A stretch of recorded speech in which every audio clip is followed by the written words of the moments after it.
Pues aquí estamos, seguimos. La verdad es que muchísimas gracias por haber venido, por estar aquí. Ahora hay una tertulia muy bonita de experiencias, ¿no? Vamos a hablar temas de experiencias y quiero agradeceros mucho a las que estáis aquí acompañándonos, fundamentalmente Laura Espejo, gracias a Junta de la edición de FEAPS, Confederación, organizadora y coordinadora de todo el proyecto y pues muy interesados en que nos hables y charlemos sobre el manifiesto y sobre todo lo que concurre en ello. Muchísimas gracias también por estar aquí, Eva. Gracias a vosotros. Eva Martín, responsable de comunicación de FEAPS en Castilla y León. Y lo mismo, el tema de cómo en un estatuto ya se empiezan a decir cosas de todo esto, tiene mucha importancia y tiene mucho mérito y además es un buen ejemplo a seguir por otras 16, ¿no? Si no ahí. Y luego, pues el tema también, queremos agradecerte, Esther, por estar aquí. Esther Ortega es directora de la Fundación Tuya, es también miembro de FEAPS Madrid y bueno, pues las experiencias, creo que tienes algunas experiencias muy interesantes que contarnos, que conoces muy directamente y que además nos van a enriquecer a todos. Así que pues nada, bienvenidas, todas podéis participar. Gracias. Estamos en una tertulia abierta y bueno, si empezaría por lo que quizás antes ocurrió, que fue el manifiesto ya que se arrancó, y ahí te diría, Laura, ¿cómo va el tema del manifiesto, ¿no? Porque yo lo tengo aquí impreso, me acompaña en muchos espacios, muchas veces lo tengo en la iPad también metido, y la verdad es que es un reto. Antes lo hablábamos en otra mesa donde decíamos cuántas cosas tan obvias que haya que exigirlas o que haya que pedirlas o que todavía se esté luchando por ello, ¿no? Temas absolutamente, vamos, de libro, ¿no? Al margen de que la ley en España nos obliga a muchas cosas, ¿no? Que están aquí escritas. ¿Cómo está caminando eso? Bueno, el manifiesto, una de las cosas más importantes es que fue fruto de la participación de más de 1000 personas con discapacidad intelectual que estuvieron más de un año haciendo aportaciones sobre qué cosas pasaban en su día a día en las que no se respetaban sus derechos, y con todas esas aportaciones se hizo este manifiesto que se presentó públicamente el 19 de octubre del 2012 en el Oratorio San Felipe Neri, dentro del bicentenario de la Constitución de lo que se llamaba la PEPA, ¿no? Entonces ahí las personas con discapacidad dijeron a la sociedad cuáles eran las situaciones más importantes para ellos y qué teníamos que hacer, ¿no? A partir de ahí, las propias personas con discapacidad han hecho propuestas de dónde se quería que se presentara ese manifiesto. A modo de ejemplo, para empezar la tertulia, pues a la reina Sofía, nuestra junta directiva de FEAPS, de la Confederación, con 2 personas con discapacidad que estuvieron en Cádiz, le dieron en mano ese manifiesto, a modo de ejemplo, ¿no? Hay muchos elementos de estos que están saliendo, ¿no? Están saliendo y preguntaría, por ejemplo, por el caso de Castilla y León, ¿no? Donde empiezan a pasar cosas. ¿Cómo estamos ahí, Eva? ¿Qué está pasando en el Estatuto de Castilla y León? Cuéntanos. Siguiendo el manifiesto, claro, en ese afán de difundir el manifiesto, nosotros tuvimos aquí la posibilidad de entrevistar a la presidenta de las Cortes. Y la entrevista se le hicieron 2 personas con discapacidad dentro de un taller que llevábamos trabajando, y le llevamos el manifiesto y ellos le pedían que por qué las leyes no eran accesibles cognitivamente para las personas con discapacidad. Entonces ella recogió el guante y este año el Estatuto de Autonomía de Castilla y León celebraba los 30 años. Entonces, entre las actividades de ese 30 aniversario, la presidenta de las Cortes consideró que un gran paso de ese aniversario podía ser hacer el Estatuto de Autonomía en lectura fácil. Se hizo en lectura fácil adaptado a nuestro colectivo y se hizo también una versión en audio adaptado también para las personas con una discapacidad visual, y se presentó en el Pleno, en el Pleno de las Cortes, presidido por ella y por personas con discapacidad que leían esa lectura fácil. Y fue muy curioso. Que la leían, la entendían. Y la entendían. Y fue tan curioso que mucha gente, todos los medios de comunicación decían, qué bien, ahora entiendo que es moción de censura. Entonces dije, la lectura fácil realmente es fácil para todos. Fácil para todos. Sí, me comentaban hace ya, a raíz del manifiesto, que hablábamos de esto y tuvimos algunos talleres del tema de lectura fácil en el CENTAC, y tuvimos alguno también de discapacidad intelectual donde se hablaba del tema de lectura fácil. recuerdo que hablaban de que creo que es la Constitución portuguesa, a veces que comentaban, estaba coloreada, o sea, de tal manera, por ejemplo, que todos los párrafos, por ejemplo, no me acuerdo exactamente, que tenían que ver con temas de violencia de género, de tal, estaban en rosado, ¿no? Por ejemplo, el párrafo. Y entonces resulta que, al margen de conocerse el articulado o no, tú, moviéndote casi muy fácilmente a través de todo el libro, te encontrabas con párrafos que aparecían en uno u en otro articulado que tenían que ver con el tema de violencia de género, ¿no? Y se encontraba por todo el mundo, los encontraba muy fácil, muy rápido, ¿no? En esta propia feria hemos puesto colores diferentes que también ayudasen a la gente a identificar espacios diferentes según el color, ¿no? Quiero decirte que a veces con pequeñas cositas puedes facilitárselo a mucha gente. Pues ahora dice, pues vete a la zona azul, vete a la zona, entonces son cosas que cualquiera puede reconocer con esas características, ¿no? La verdad es que es magnífico para todos. Esther, que sabemos que estás trabajando con gente con discapacidad graves y con personas que tienen retos tremendos y que surgen, sin embargo, experiencias maravillosas, ¿no? Sí, o sea, nosotros lo que intentamos desde Fundación Tuya es que cada persona tenga su proyecto vital, o sea, que como cualquier persona, hay algo que te levanta de la cama, que te saca y te dices, yo por qué hoy tengo un propósito, quiero alcanzar algo, ¿no? Eso que queremos acompañar y que lo queremos acompañar para cualquier persona con discapacidad, independientemente de su grado de afectación, de las necesidades de apoyo que tenga, ¿no? Entonces, eso tiene un proceso, ¿no? Y un trabajo, pero esto también viene liderado por experiencias particulares de gente que hace muchos años vivía en determinadas condiciones, que nos dijo, yo esta vida no la quiero otra vida, ¿no? Y luchó porque su vida fuera de otra manera. Y ahí se unían ese saber, querer y poder, que cuando pasa de ser individual a compartirse con un grupo se hace posible, ¿no? Entonces, para nosotros en el trabajo de hoy siempre tenemos muy presente pues la memoria de Carlos, porque murió hace unos meses, y Carlos fue un hombre que desde los 5 años entró en una institución. Él tenía una parálisis cerebral, pero desde los 5 años, por los modelos mentales que había anteriormente, pues entra en una institución que intenta darle todos los cuidados del mundo y que esté alimentado y sano, pero que Carlos, según va creciendo, se va dando cuenta que no quiere estar allí. Pero Carlos, la única movilidad que tiene en su cuerpo es la cabeza, lo único que mueve voluntariamente es la cabeza y son los ojos, ¿no? Entonces, pero de una manera él siempre tiene ese impulso enorme y vital de yo quiero tener una vida, y la vida que quiero es de determinada manera, no es esta, es otra, ¿no? Y entonces ahí es cuando se empiezan a unir esa emoción de él con la emoción de otra gente que entiende que puede ser otra vida también, ¿no? Y se une la tecnología y entonces aparece, hay especialistas que van avanzando en sistemas de comunicación, y Carlos se encuentra, o sea, bueno, el círculo que le apoya dentro de la institución pues va encontrando sistemas alternativos de comunicación y encuentran formas, aplicaciones que están gratuitamente en la red, y él empieza a utilizarlas ya.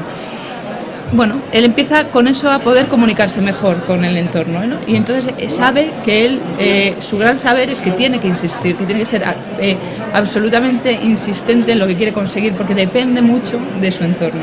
Él no puede realizar prácticamente nada porque su movilidad está reducida, pues eso, a la cabeza, a los ojos, pero él tiene un deseo enorme de hacer un montón de cosas. Él quiere salir de la institución y quiere conocer gente. Él entra en un proceso artístico, las cosas van cambiando, los modelos mentales también, y se crea una asociación que se llama Bajo el Sombrero, donde él entra a formar parte de como artista. Y él dice, mi proyecto quiero que sea grabar. Quiero que sea grabar a la gente, preguntarle a la gente.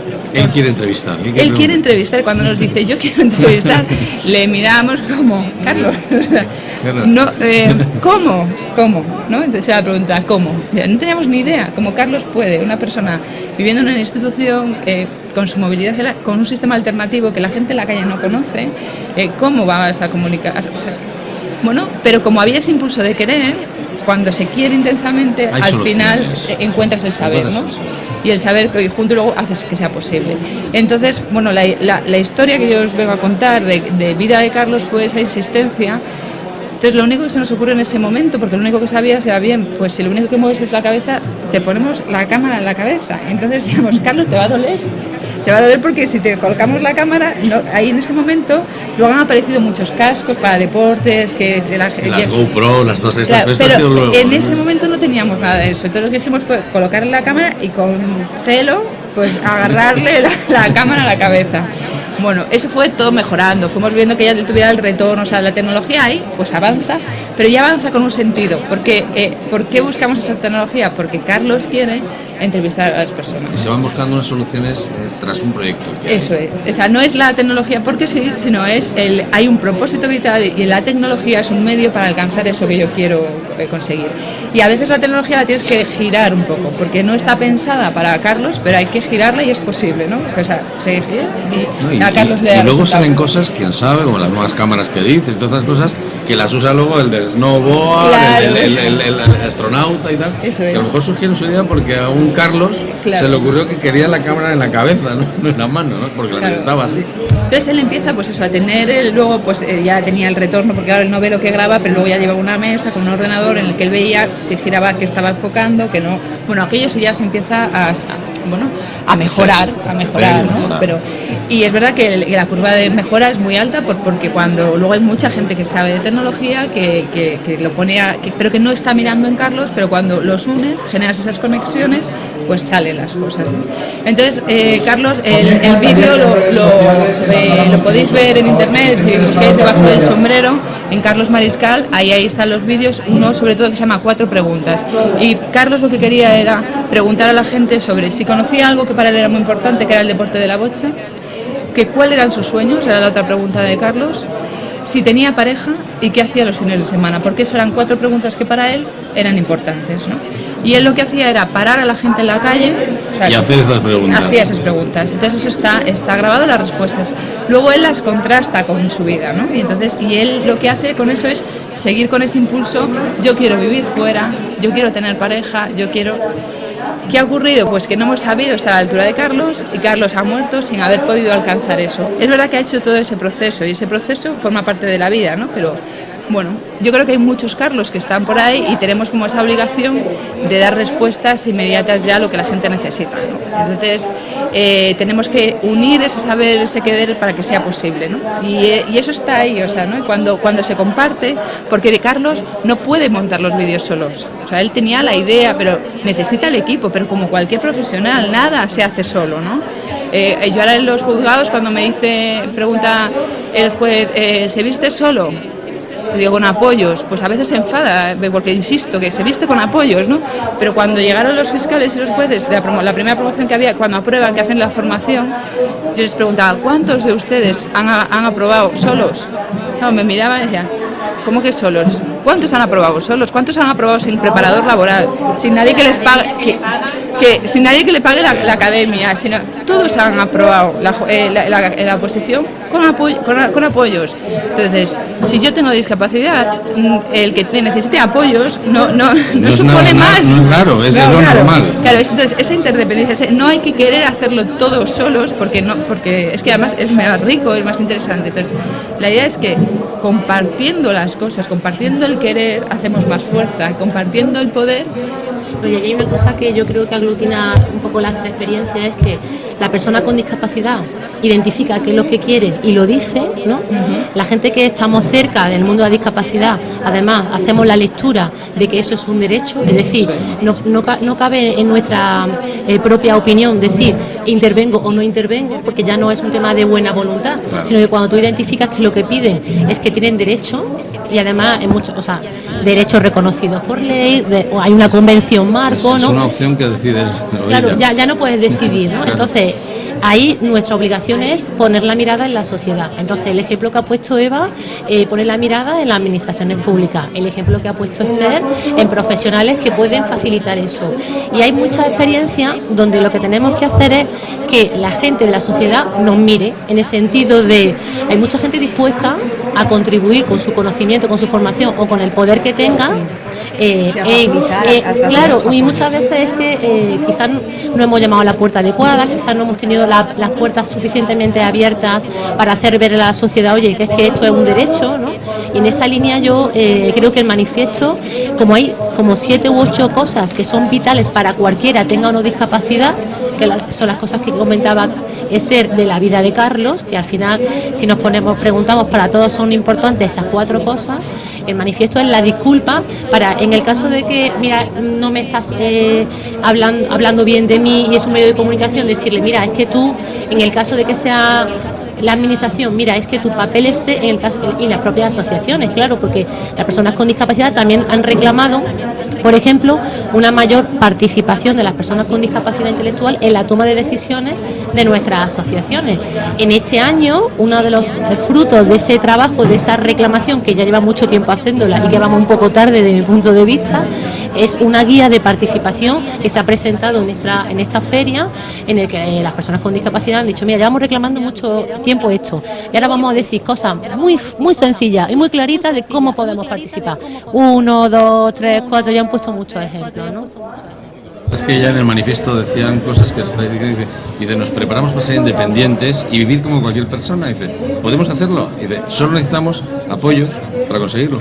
Y yo en el tema de apoyos sí me he dado cuenta también la experiencia que tengo, que es muy corta con respecto a la que tenéis casi todas vosotras y otras personas, la diferencia, la discriminación que hay en ciertos apoyos con otros apoyos, ¿no? Es decir, si el apoyo como que es mayoritario y masivo, es decir, si por ejemplo, sin un profesor yo no puedo, eso de aprender solo también se puede aprender, pero más difícil, ¿no? Ahora prefiero ir a la escuela, una clase, que tenga un profesor, que tenga otro profesor, que tenga unos libros de texto, es más fácil aprender así.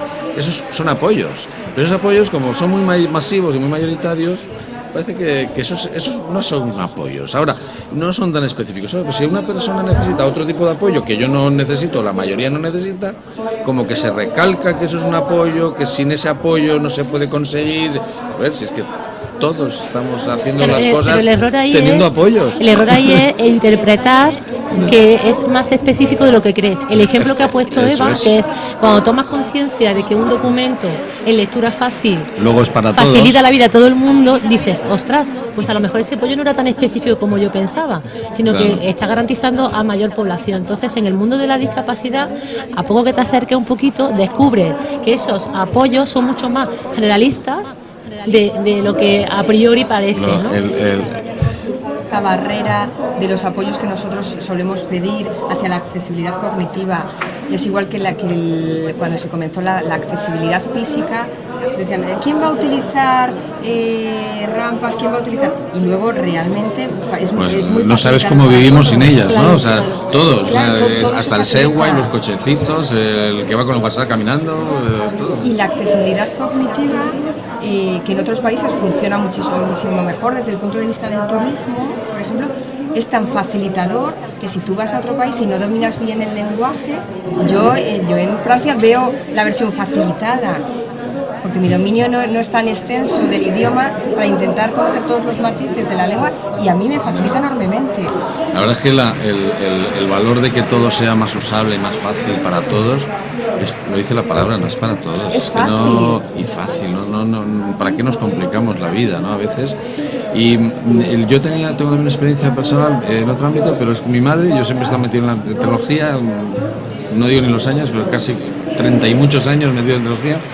Y siempre tenía las ganas de que mis padres también pues tuvieran eso al lado, ¿no? Y a mi madre, que sigue viva, gracias a Dios, tiene sus 80, pero le decían, pues mamá, es que este es un ordenador facilísimo, de aquella época, USR/X, Y, Z, H, JKL. Lo miraba y ya lo intentaba y decía, mira, hijo, no, esto no, para mí no. Bueno, pasaba el tiempo, lo intentaba con el portátil, que ya era más fácil. Lo volví a intentar, ella no lo veía claro. El netbook, el no sé qué, el ultrabook, me da igual. Y yo había perdido la esperanza, y ella tiene 80 años y tal. Y resulta que con 80 años me ve con la tableta y me la quitó, porque es fácil. Entonces resulta que con una tableta sí puede hacerlo, sí le resulta agradable, le resulta útil, y de otra manera le resulta complicado. Y el otro día hablábamos en el equipo de CENTAC internamente hasta dónde es que la formación es requerible por la dificultad de lo que te aportan, y hasta cuánto no sería tan necesario todo esto si realmente fuera muy fácil de actuar. Es decir, a mí me tienen que enseñar cómo se maneja el micro y no sé qué tal, porque tiene unas dificultades. Si yo dijera micro ya funciona y eso funcionara, para todo el mundo, ¿no? Entonces, bueno, la verdad es que Pero yo la creo facilidad... que la facilidad no es fácil, o sea, No es para los fácil. profesionales es más fácil hacerlo difícil. Claro. Entonces, pero hay gente que está sabiendo llegar y a lo fácil, a lo accesible, también porque entiende que eso es para todos, no es para nosotros. claro. O sea, hay determinadas marcas de móviles o de tabletas que han entendido desde el principio que tiene que ser absolutamente intuitivo y fácil. Y las tabletas, los iPads, están siendo toda una revolución para las personas con discapacidad, porque no necesitan ese conocimiento que con el ordenador nos costaba muchísimo. Pero fíjate que no estamos adquiriéndolas para las personas con discapacidad, ¿no? Resulta Claro. que, como es fácil y es chulo, nos metemos todos a por ello, ¿no? Por lo que estás diciendo, ¿no? Que esto es totalmente lógico, ¿no? O sea, lo fácil lo queremos todos, ¿no? Exactamente. Pues muchísimas gracias. Ahora estaré con Raquel Cárcamo también, hablando más o menos de algunas cosas parecidas y de otras que tienen que aportar. Y quiero agradeceros a todas, a Eva, muchas gracias, Laura, Esther, Muchas gracias. y encantados de que sigáis trabajando en esto, porque nos vais a hacer más fácil la vida a todos vosotros, y nosotros desde CENTAC también os apoyamos y aportando lo que podamos. Tenéis vuestra casa en CENTAC. Muchas gracias. Muchas gracias.